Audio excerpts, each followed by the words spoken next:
Bien, buenos días. Vamos a iniciar la clase de Ciencias Naturales para noveno grado. El tema de hoy es la teoría atómica. Pero primero vamos a hablar un poquito acerca de la composición, de cómo está formada la materia, que eso es por medio de átomos y moléculas. Entonces vamos a hablar un poquito acerca de los átomos y las moléculas. Bien, en el caso de los átomos pues tenemos una gran variedad de átomos en la naturaleza. Actualmente se conocen alrededor de 121 átomos diferentes. En la tabla periódica, las que están más recientes, pues ya aparecen los 121 elementos, pero en las tablas periódicas anteriores, pues solo nos aparecen 118.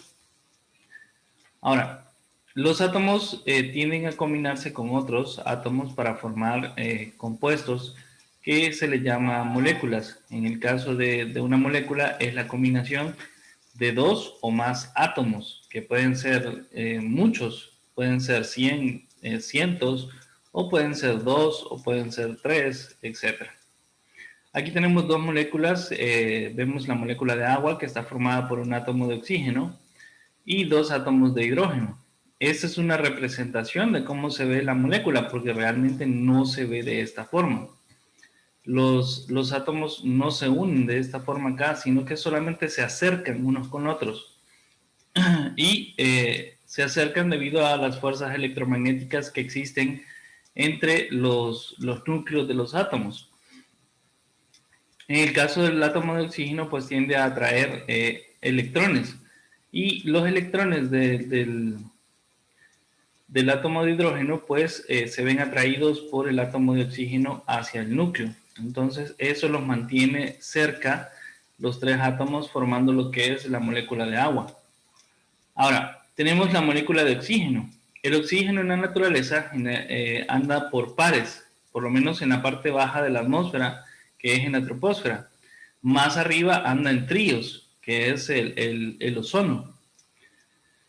Pero en la parte baja de la atmósfera está combinado con dos átomos de oxígeno. Dos átomos de oxígeno se combinan para formar una molécula que pues esta está unida mediante igual los electrones que se encuentran en la última capa de energía. Ahora, dependiendo del estado en el que se encuentre la materia, ya sea sólido, líquido o gaseoso, los átomos interactúan de formas diferentes.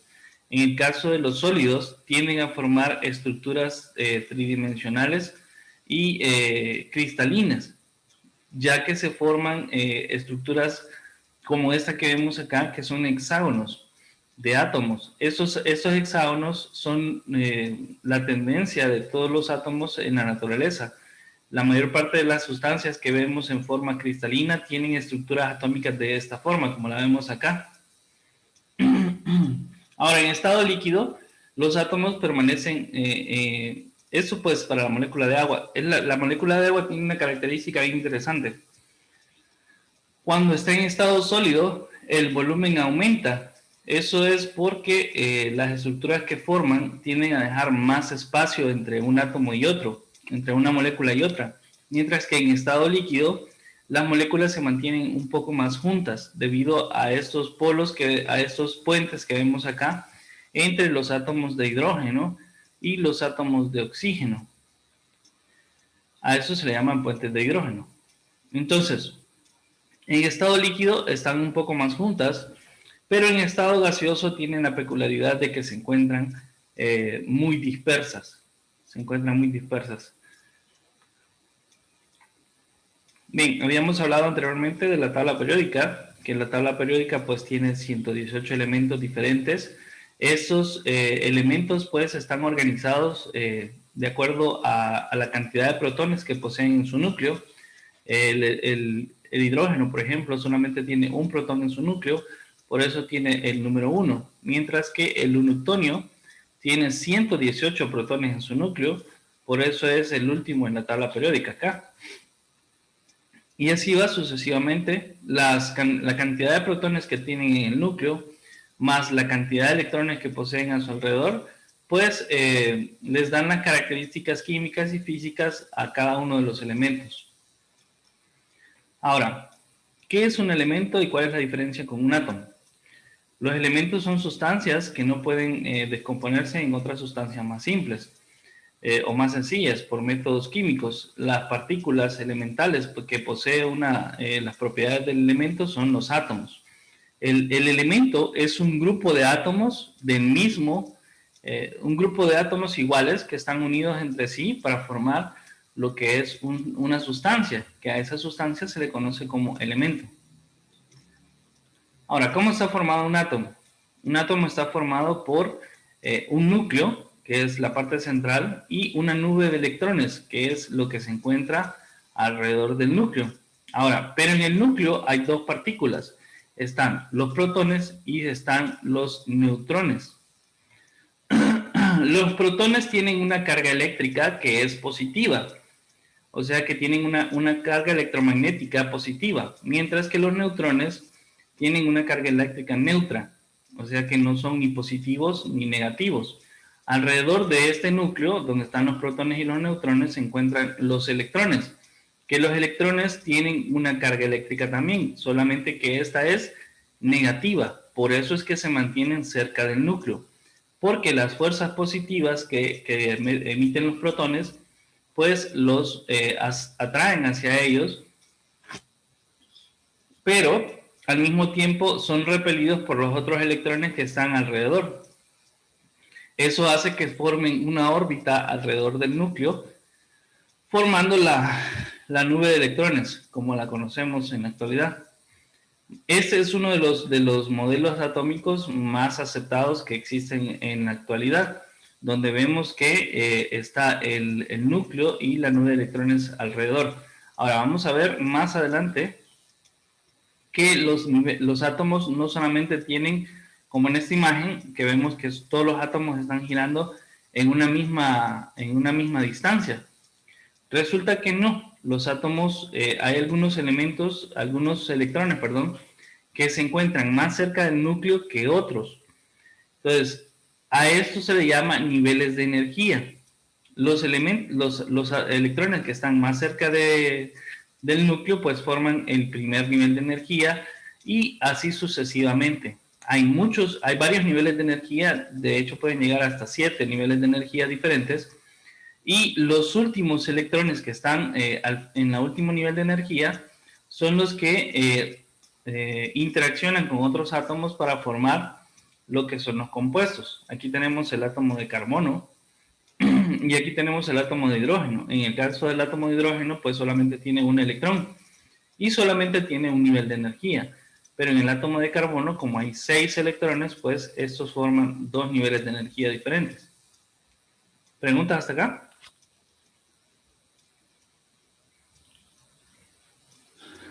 No. Ok, ahora vamos a ver acerca de los enlaces. Un enlace es la unión que se da entre un átomo y otro para formar lo que son las moléculas. Existen varios tipos de enlaces. Vamos a ver primero el enlace químico.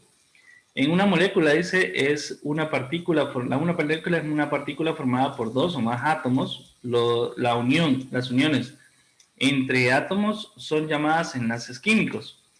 Los principales tipos de enlaces químicos son el enlace iónico y el enlace covalente.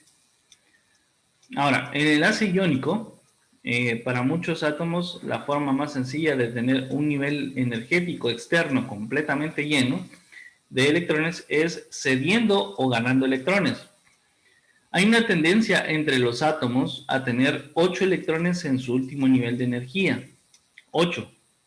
Es una tendencia, no se sabe por qué, algunos piensan que es que los vuelven más estables químicamente, pero a ciencia cierta no se sabe por qué los átomos tienden a tener 8 electrones en su última capa.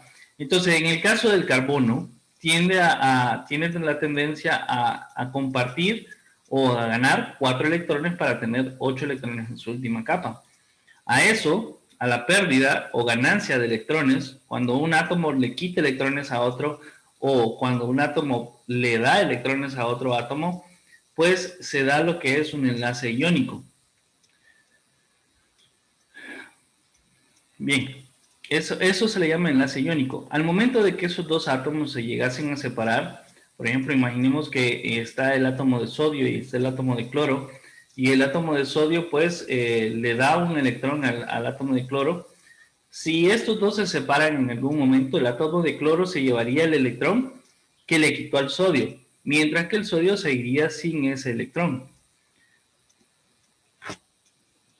¿Por qué sucede eso? Vamos a verlo un poquito más adelante. Aquí. Bien, ¿por qué sucede eso? Si se fijan ustedes acá, el sodio tiene un electrón en su última capa, pero en la capa anterior tiene 8 electrones, tiene 2, 3, 4, 5, 6, 7, 8. Entonces, para él es más fácil perder el electrón que está en su última capa que ganar 7 electrones más. Eso es bien complicado para un átomo, ganar 7 electrones. Entonces, prefiere perder un electrón y quedarse con los 8 electrones en la capa anterior, porque eso lo vuelve más estable químicamente. Mientras que está el átomo de cloro, que el cloro tiene 2, 4, 6, 7 electrones en su última capa, en su último nivel de energía. Entonces, para él es más fácil ganar un electrón que perder 7 electrones, porque en la capa anterior, si se fijan ustedes, tiene 8. Pero para él es más fácil ganar un electrón que perder 7. Entonces, viene, se acerca al sodio y le quita el electrón que el sodio tiene en su último nivel de energía, incorporándolo a sí mismo. De esta manera, él completa sus 8 electrones y el sodio pues también completa sus 8 electrones. Cuando eso sucede, como en el caso del electrón tiene carga negativa, pues esa carga negativa se la transfiere al cloro. Lo que quiere decir que en el caso del cloro va a quedar sobrando una carga negativa. Ahora, en estado natural, los átomos tienen la misma cantidad de protones y la misma cantidad de electrones. Entonces, como en el caso de los protones acá, como aquí entonces hay una carga negativa más, entonces se va a formar una carga eléctrica negativa, pero negativa. Perdón, una carga eléctrica negativa. Mientras que en el caso de aquí del sodio, como perdió una carga eléctrica negativa, va a quedar sobrando una carga eléctrica positiva, lo que va a cargar al sodio de forma positiva y al cloro de forma negativa. Y como hay una regla que dice que los polos opuestos se atraen, entonces esos dos átomos se van a quedar unidos debido a esa electronegatividad que se da en el caso del cloro y la electropositividad que se da en el caso del sodio. Entonces se forman como dos imanes. En el caso del cloro va a ser un imán negativo y en el caso del sodio se va a formar un imán positivo. Entonces se van a atraer uno con el otro. Y van a formar lo que es el cloruro de sodio, que es la sal de mesa común que nosotros conocemos. Bien. Aquí tenemos el ejemplo ya cuando ya el sodio pues perdió su electrón y ese electrón es incorporado al cloro, formándose, como les decía, un anión de cloro con carga negativa y un cation de sodio con carga positiva. Ahora, en el caso de los enlaces covalentes, para completar el nivel energético más externo, dice, los átomos comparten, en el caso de los enlaces covalentes, se comparten mutuamente los electrones. Estos ahora pasan a estar parte del tiempo en el núcleo de un elemento y de un átomo y luego en el núcleo del otro. Los átomos más propensos a formar este tipo de enlaces son aquellos que necesitan ganar electrones en su último nivel de energético. O sea que el cloro es uno de esos elementos que forman enlaces covalentes con otros átomos de cloro, por ejemplo. Y aquí tenemos un enlace covalente entre hidrógenos. Vemos acá que en el caso de hidrógeno, para completar su último nivel de energía, solo necesita 2 electrones.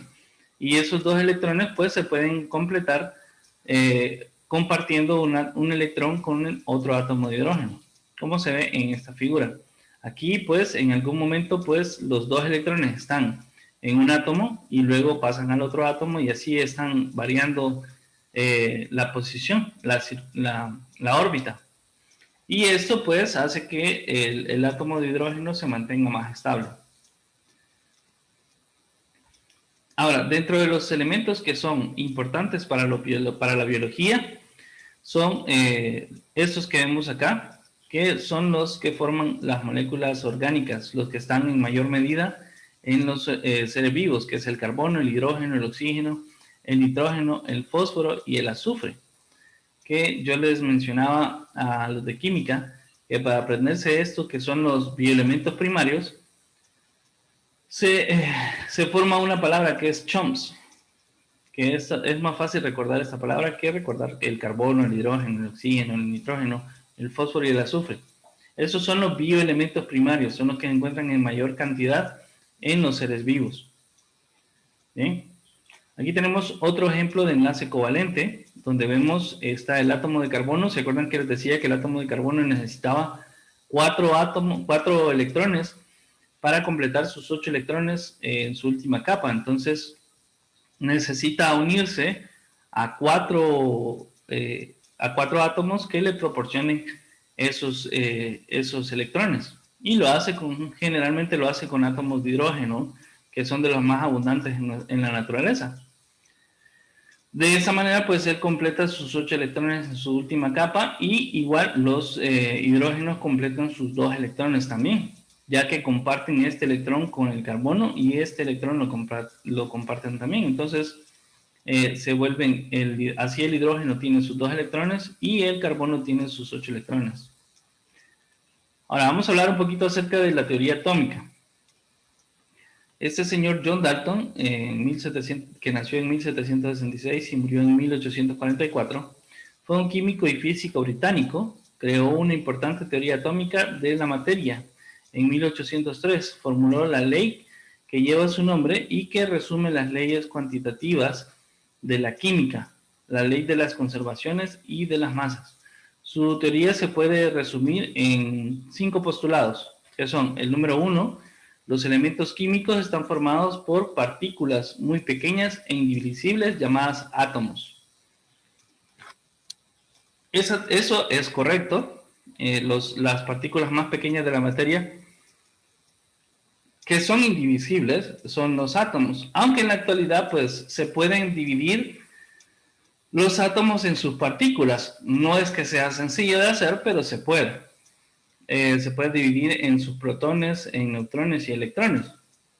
Aunque les diré que hay partículas más pequeñas todavía, aparte de los protones, neutrones y electrones, que son los quarks, que se supone que son las partículas que forman cada una de estas partículas protónicas y neutrónicas. Bien, la número 2 dice: todos los átomos de un elemento químico dado son idénticos en su masa y demás proporciones. En la clase de química vamos a ver que esto sí es cierto, pero varía un poco. Sí es cierto que todos los átomos de un elemento químico dado son idénticos entre sí, pero algunos varían en su masa y en propiedades también. A esas variantes se les llama isótopos. Los isótopos son variantes en cuanto a masa y a propiedades químicas, pero la verdad es que sí para el tiempo en el que Dalton pues, postuló esta teoría atómica, fue un avance científico bastante grande. Tenía una noción bastante interesante acerca de cómo se comportaba la materia. Bien, el tercer postulado dice que los átomos de diferentes elementos químicos son distintos, en particular sus masas son diferentes. Y eso es correcto. O sea, si nosotros juntamos los diferentes elementos de la tabla periódica, todos varían de acuerdo a la masa. ¿Por qué varían de acuerdo a la masa? Porque la cantidad de protones va aumentando conforme van aumentando en la tabla periódica. Entonces, si tenemos átomos de 118 protones, obviamente van a ser más pesados que el átomo de 110 o que el átomo de 90, porque tiene más protones. Aparte de eso, tiene más neutrones y más electrones. Bien. Dice en la número 4 que los átomos son indestructibles y retienen su identidad en los cambios químicos. O sea que en los cambios químicos simplemente los átomos no se crean ni se destruyen, solamente se reordenan. Siempre que hay una reacción química, los átomos de esas sustancias no desaparecen, simplemente se reordenan para formar otras sustancias, pero realmente no desaparecen ni se crean nuevos átomos. Bien, la número 5 dice, los compuestos se forman cuando átomos de diferentes elementos se combinan entre sí en una relación de números enteros sencillas, formando entidades definidas o llamadas moléculas. Esto de relaciones de números enteros se refiere a que para que se forme una molécula de agua, por ejemplo, se necesitan 2 átomos de hidrógeno y 1 de oxígeno.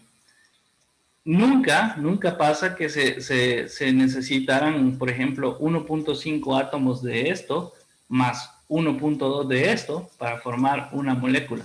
Siempre es en proporciones de números enteros. Es 1, 2, 3, 4, 5, etc. Nunca es en partes decimales. Bien, ¿consultas hasta el momento? No. Excelente. Bien, Dalton además dice de estas teorías creó la ley de las proporciones múltiples, cuando los elementos se combinan en más de una proporción y los resultados de estas están combinados son compuestos diferentes. Existe una relación entre esas proporciones. Lo que dice que, por ejemplo, si tenemos un átomo de carbono y uno de oxígeno que se unen entre sí, forman un compuesto. Pero si se une un átomo de carbono con 2 de oxígeno, ya no es el mismo compuesto anterior, sino que es otro compuesto. Aunque sean los mismos átomos que se unieron entre sí, las propiedades químicas de la sustancia van a ser diferentes. O sea, nosotros tenemos...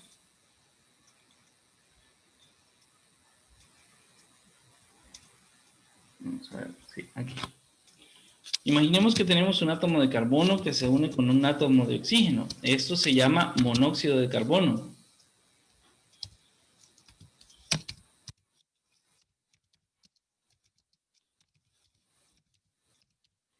Pero el átomo de carbono también se puede unir con oxígeno para formar otros compuestos aparte del monóxido de carbono. Por ejemplo, se puede unir con un átomo con 2 átomos de oxígeno.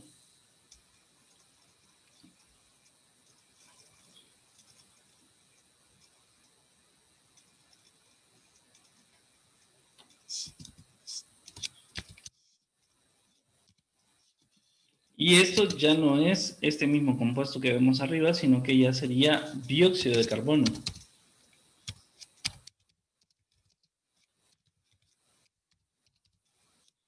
Ahora, ¿qué pasa con el dióxido de carbono? El dióxido de carbono es la sustancia que necesitan las plantas para respirar, lo absorben del ambiente y con esto producen lo que es la fotosíntesis y producen sus azúcares.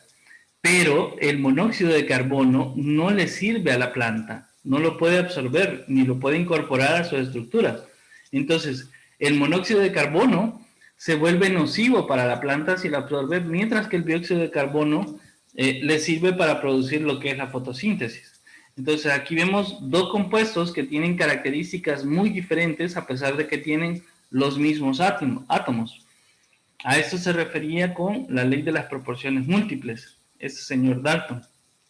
A medida del siglo XIX, dice, unos años después de que Dalton enunciara su teoría, se desencadenó una serie de acontecimientos que fueron introduciendo modificaciones al modelo atómico inicial, conforme fue pasando el tiempo. Ya la teoría atómica pues ha cambiado un poco debido a lo que se conoce hasta el momento. Algunas personas también aportaron acerca de lo que era el modelo atómico, o sea, la forma que tenían los átomos. Algunos tenían unas ideas bastante complejas y otros tenían otras ideas un poco más simples, como en el caso del modelo atómico de Thomson. Hasta los últimos años del siglo XIX, el modelo aceptado del átomo se parecía a una bola de billar, una pequeña esfera sólida en 1897, dice J.J. Thomson, cambió dramáticamente la visión del modelo del átomo con su descubrimiento del electrón. Este sencillo modelo explica el hecho de que la materia fuese eléctricamente neutra, pues en los átomos de Thomson la carga positiva era neutralizada por las negativas. Además, los electrones podían ser arrancados de la esfera si la energía en juego era suficientemente importante como para que sucediera en los tubos de descarga. Bien, según algunos estudios ya se conocía que la materia tenía una carga, pero no se sabía que tenía cargas positivas y negativas. Ese señor Thomson descubre que existen los electrones y que estos electrones pues tienen carga eléctrica negativa. Esto ayudó a mejorar lo que era el concepto de la carga eléctrica. Ese es uno de los experimentos que hizo Thomson, que hizo pasar un rayo de energía a través de un cátodo y un ánodo en un tubo al vacío, pero ese tubo al vacío tenía un gas fluorescente que brillaba con la excitación de las partículas. Entonces vino este señor y pasó la ahí y acercaba imanes. Y al acercar los imanes, él observaba que el rayo de energía tendría a curvearse hacia donde estaba el imán. Entonces él determinó que la carga de la energía de la materia era negativa. Y pues fue ahí donde se dio paso al descubrimiento de lo que era el electrón. Dice, Thomson imaginó que los átomos parecían pedazos de pan con uvas, pasas o una estructura en la cual grupos pequeños de electrones cargados negativamente, que eran las pasas, estaban dispersas dentro de una mancha de carga positiva, que eso se le conoció como el budín. Bien. Ahora, luego tenemos este señor Rutherford, que en 1908, este fue un antiguo estudiante de Thomson, que probó la teoría del pan con sus uvas, la teoría del budín, que la teoría de Thomson era incorrecta. Rutherford ejecutó una serie de experimentos con partículas alfa radioactivas, a pesar de que en ese momento no se sabía que eran una partícula alfa, se sabía que era muy pequeña, y Rutherford lanzó pequeñas partículas alfa hacia un objeto sólido con una laminadora, dice, con laminadoras. Esta lámina, pues, atrás tenía un papel fotográfico donde se podían observar cómo era que atravesaban estas partículas alfas al material. Entonces, después del experimento, este señor observó que algunas partículas iban en línea recta, otras se regresaban y otras salían desviadas un poco. Y de aquí, pues, hace otros nuevos descubrimientos este señor Rutherford. Dice, el modelo Rutherford, los electrones se movían alrededor del núcleo, dice, como en los planetas alrededor del Sol. Los electrones no caían en el núcleo, ya que la fuerza de atracción electrostática era contrarrestada por la tendencia del electrón a continuar moviéndose en línea recta. El electrón del átomo de Rutherford modifica su dirección lineal y continuamente, ya que seguía una trayectoria circular. Por lo tanto, dice que debería emitir radiaciones electromagnéticas, y a esta radiación causaría la disminución de la energía del electrón, que en consecuencia debería descubrir una trayectoria en espiral hasta caer en el núcleo, según lo vemos en este diagrama que vemos acá. Esta es la idea de Rutherford acerca de cómo se veía el átomo. Ya aquí, Rutherford pues dice que el átomo tiene espacios vacíos y que tiene electrones que están girando alrededor del núcleo, que el núcleo tiene carga positiva y que el electrón tiene carga eléctrica negativa, y que en cierto momento pues el electrón va a ir perdiendo energía y va a ir cayendo más cerca del núcleo. Esa fue la teoría que tenía este señor Rutherford. Bien, nos vamos a quedar acá. Sí les voy a pedir que investiguen acerca del modelo atómico de Chadwick, porque ya no nos queda tiempo de verlo. Ya se nos termina el tiempo ahorita. Y entonces, si tienen alguna consulta, pueden hacerla por medio de WhatsApp o pueden hacerla en plataforma. Eso sería todo por el día de hoy, estimados.